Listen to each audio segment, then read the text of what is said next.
Comment se porte le marché du bois et celui de l'aluminium depuis le début de la crise tarifaire? Presque 18 mois se sont écoulés depuis l'arrivée des tarifs douaniers de Donald Trump. Les entreprises québécoises ont beaucoup de difficultés à gérer cette crise.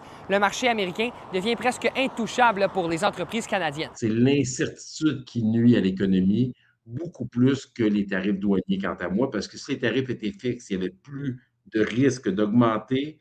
Bien, je pense déjà là, les entreprises pourraient décider quelle est la valeur de leur produit, qu'est-ce qu'on fait, est-ce qu'on exporte, est-ce qu'on continue à travailler les Américains. En comparant les deux secteurs d'activité, on comprend que l'industrie du bois est affectée sur tous les niveaux, que ce soit les grandes, les moyennes et les petites entreprises. Pour ce qui est de l'aluminium, c'est différent. Des types comme Rio Tinto, c'est terriblement payant pour eux autres là, à l'heure actuelle. C'est les transformateurs d'aluminium, les équipementiers. Puis c'est la même procédure au niveau de la forêt. Il y en a le tiers qui pense qu'il risque de fermer à moyen terme. L'objectif du président Trump, c'est de transférer cette production des petites et moyennes entreprises aux États-Unis. Les grandes entreprises, c'est que ça va prendre 5 ans ou 10 ans avant d'en construire une aux États-Unis. L'attaque se fait pour essayer de faire en sorte que la deuxième, troisième transformation se fasse davantage aux États-Unis qu'au Canada. Tout le secteur de la transformation de l'aluminium au Québec, puis les équipementiers, on parle de 30 000 emplois. C'est beaucoup, beaucoup, beaucoup. Là. Il y a eu effectivement des efforts de diversification et ça, je pense que ces efforts-là vont se poursuivre, même si c'est un peu plus complexe, un peu plus difficile. C'est l'entrepreneur qui est dans le bois, qui a 10-12 personnes qui travaillent pour lui. Lui, il dit faire de la diversification, il n'est pas capable. I love Canada.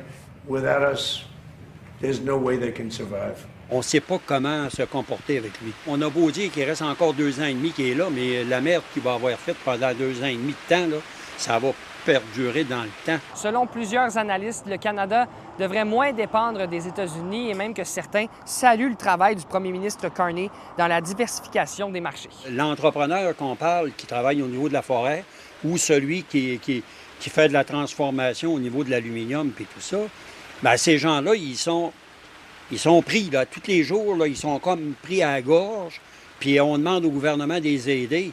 Mais la façon que lui travaille, c'est pour donner des résultats, peut-être pas demain, mais dans les mois, les années qui vont venir.